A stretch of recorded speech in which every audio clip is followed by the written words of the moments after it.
일본의 수출 규제 조치가 나온 지 오늘이 100일째입니다. 우리나라와 일본의 경제 갈등이 계속되는 가운데 오늘 우리 정부의 세계무역기구 제소에 따른 양자 협의가 처음으로 열려 주목됩니다. 관련 소식 정윤영 기자와 짚어보겠습니다. 정 기자, 일본의 한국에 대한 수출 규제가 지금 벌써 100일째죠. 네, 일본은 지난 7월에 반도체와 디스플레이 공정에서 꼭 필요한 핵심 소재 3가지 품목에 대한 이 한국 수출 규제를 시작했는데요. 일본에 대한 의존도가 90%를 넘는 품목들이 포함돼 있었기 때문에 우려가 클 수밖에 없었습니다. 삼성전자와 SK하이닉스 최고위 임원들은 물량 확보 등을 위해 잇따라 출장길에 오르기도 했습니다. 수출 규제 이후 한일 외교장관의 만남에 기대를 걸었지만 세 차례의 만남은 별 성과 없이 끝이 났습니다.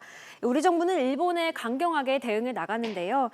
지난 8월 청와대는 한일 군사정보보호협정 지소미아 종료 결정을 발표했습니다. 또 일본이 우리나라를 수출 우대국가 화이트리스트에서 배제하자 우리도 일본을 제외하는 맞불 카드를 던지기도 했습니다. 네, 하지만 일본의 규제가 아직까지는 우려했던 것보다는 큰 영향을 끼치지는 않은 것 같아요. 네, 우리 기업들은 당장은 기존 확보한 물량을 활용하고 있습니다. 또 일본의 규제로 일본 제품을 대체할 새로운 수입처를 찾기 시작했습니다. 또 국내 중견 중소기업들은 이 소재 부품을 직접 생산하는 데 주력하면서 점차 안정을 되찾아가는 모양새입니다.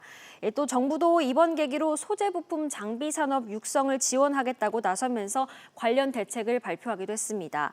하지만 고도의 기술을 요하는 소재와 부품 등을 국산화하려면 앞으로 몇 년의 시간은 더 필요하기 때문에 당장 다음 달 재고 소진이 본격화되면 생산에 차질을 빚을 수도 있다는 우려가 나오고 있습니다. 네, 지금까지 국내에서는 일본 제품에 대한 불매 운동도 계속 진행되고 있잖아요. 네, 이 소비자들은 일본산 자동차, 맥주, 의류 등에 대한 이 불매 운동을 진행 중입니다. 불매 운동은 일본 제품 매출에도 영향을 미치고 있습니다. 한국 수입자동차협회에 따르면 지난달 일본계 브랜드 승용차 신규 등록이 1,100세대로 지난해 같은 기간 대비 59.8% 감소했습니다. 일본 여행 수요도 크게 감소해서 일본 대신 베트남, 태국 등이 대체 여행지로 인기를 끌고 있습니다. 이 전자상거래 업체 티모는 베트남 다낭, 태국 방콕, 괌, 대만 타이베이, 필리핀 세부가 8, 9월 항공권 발권 순위 톱5에 올랐다고 밝혔는데요.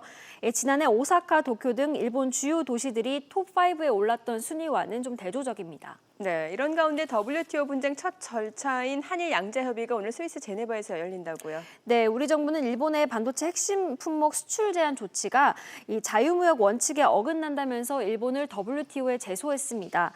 피소국은 양자협의 요청서를 수령한 날로부터 열흘 안에 회신해야 하는데 일본은 9일 만인 지난달 20일 양자협의를 수락했습니다. 산업통상자원부는 한일 양국이 국장급을 수석 대표로 제네바에서 양자협의를 가지기로 했다고 발표했습니다. 이를 위해 어제 정해관 산업부 신통상 질서협력관이 출국했습니다.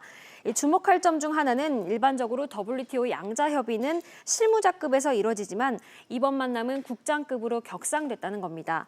한국은 사안의 중요성을 고려해서 일본 측에 국장급 만남을 요청했고 일본도 이를 수락한 것으로 알려졌습니다.